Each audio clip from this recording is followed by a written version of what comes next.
Halo, assalamualaikum. Perkenalkan, nama saya Isnaini Nuriskia. Di sini saya akan menyampaikan materi tentang mengenal lebih dekat algoritma. Matematika masih dianggap sebagai mata pelajaran yang menakutkan dan nampaknya sudah menjadi stigma jika mata pelajaran yang identik dengan perhitungan ini dicap sebagai pelajaran yang sulit dipahami, kurang menarik, dan membosankan. Bahkan, stigma ini diturunkan secara terus-menerus satu generasi ke generasi berikutnya. Padahal, perhitungan matematika seperti ini ternyata mampu membuat sel-sel otak berkembang. Sel-sel itu akan saling berinteraksi satu sama lain dan membuat sebanyak ribuan bahkan jutaan jalur. Akibatnya, manusia dapat menyelesaikan suatu permasalahan secara cepat dan tepat dengan berbagai caranya masing-masing. Untuk mengatasi hal tersebut, dibuatlah berbagai metode pembelajaran matematika di sekolah. Guru dituntut untuk selalu kreatif dan inovatif dalam mengajar pelajaran matematika kepada siswa. Alhasil, pelajaran matematika menjadi lebih menyenangkan, mudah dipahami, dan menarik. Salah satunya metode yang mulai berkembang adalah metode number science. Dengan metode ini, siswa dilatih untuk bermain dengan bilangan. Bilangan adalah dasar dari matematika. Jadi jika peserta didik telah akrab dengan bilangan, maka ia tidak akan merasa kesulitan lagi dalam memahami pelajaran matematika.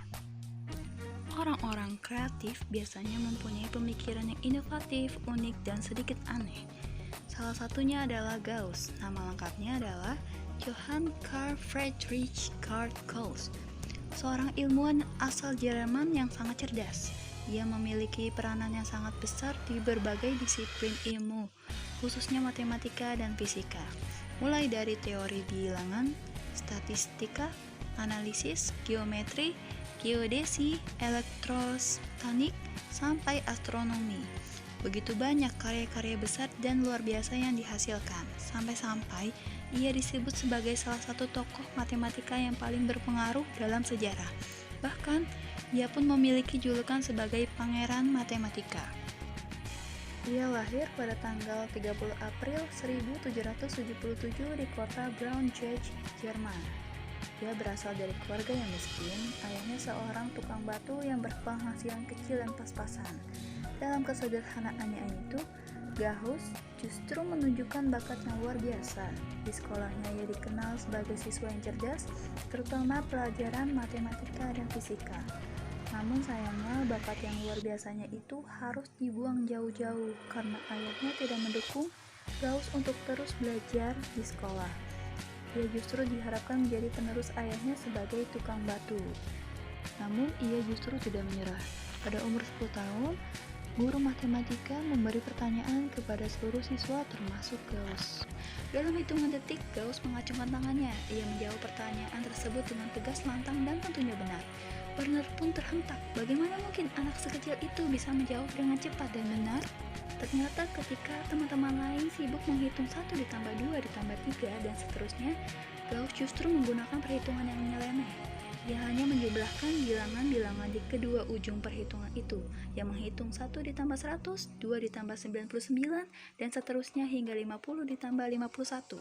Perhitungan kedua ujung bilangan-bilangan selalu menghasilkan 101, dan tanpa berpikir panjang, ia langsung melakukan perhitungan 50 dikali 101 yang menghasilkan 5050, dan ternyata hitungan Gauss tepat dan cepat. Gauss dan contoh soal tersebut merupakan contoh-contoh kasus yang menunjukkan apa yang disebut dengan number science, sebuah elemen penting dalam pembelajaran matematika. Lalu, pernahkah Anda membaca buku resep makanan? Apa yang Anda lihat? Lalu apa yang dapat Anda katakan tentang buku yang berisi resep itu? Ya, pada tata cara pembuatan makanan dituliskan langkah-langkah yang harus dilakukan untuk membuat makanan tersebut dengan urutan sistematis dan terperinci.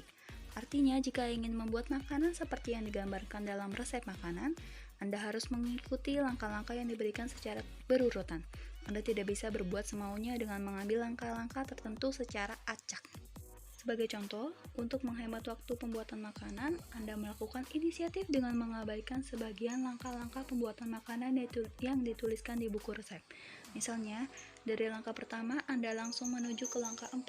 Tentu saja ini tidak bisa dilakukan. Anda mau tidak mau harus mengikuti langkah-langkah yang diberikan secara benar dan berurutan. Mulai dari langkah pertama, kedua, ketiga, dan seterusnya hingga selesai. Secara tidak sadar, sebenarnya Anda sedang melihat sebuah konsep yang ditulis secara logis, sistematis, dan terperinci. Dalam matematika, Anda mengenalnya dengan sebutan algoritma. Apa itu algoritma? Banyak sekali pengertian tentang algoritma, tetapi secara garis besar semuanya memiliki makna yang sama. Berikut ini adalah beberapa pengertian algoritma yang diambil dari berbagai sumber. Yang pertama, algoritma adalah langkah-langkah penyelesaian soal yang disusun secara logis dan sistematis. Yang kedua, algoritma merupakan kumpulan perintah untuk menyelesaikan suatu soal matematika yang dilakukan secara bertahap dari awal sampai akhir. Dilihat dari karakternya, ada beberapa alasan penyebab algoritma digunakan dalam mata pelajaran eksakta seperti matematika. Berikut adalah uraiannya. Yang pertama, menjelaskan suatu persoalan. Dengan menggunakan algoritma, semua data yang ada pada soal dituliskan dengan lengkap dan terperinci. Siswa akan memiliki kemampuan untuk memilah data yang diketahui, hal yang ditanyakan, dan cara-cara menjawabnya. Yang kedua, memperkuat pemahaman. Dalam proses pembelajaran di sekolah, pembentukan pemahaman siswa terhadap suatu materi merupakan mutlak diperlukan. Jangan sampai siswa mampu menjawab soal karena konsep yang sudah dihafal sebelumnya. Ini tentu keliru, karena sesungguhnya seharusnya siswa memiliki konsep bukannya menghafal konsep. Dengan menggunakan algoritma, siswa akan dilatih untuk memahami suatu konsep pelajaran dengan mudah. Bagaimana perhitungan pada langkah pertama? Bagaimana perhitungan di langkah kedua? Dan seterusnya. Cara seperti ini secara tidak langsung dapat melatih siswa untuk belajar ketelitian dalam melakukan perhitungan matematika. Algoritma dapat memudahkan siswa dalam melakukan perhitungan matematika dengan tahapan yang sistematis dan terstruktur. Algoritma pada berbagai perhitungan menjadi lebih mudah dicerna oleh siswa dan dipahami dengan cepat. Secara tidak langsung, algoritma akan membantu siswa untuk melakukan perhitungan yang rumit sekalipun. Oke, sekian yang dapat saya sampaikan. Kurang lebihnya mohon maaf. Wabillahi taufik wal hidayah. Wassalamualaikum warahmatullahi wabarakatuh. Semangat!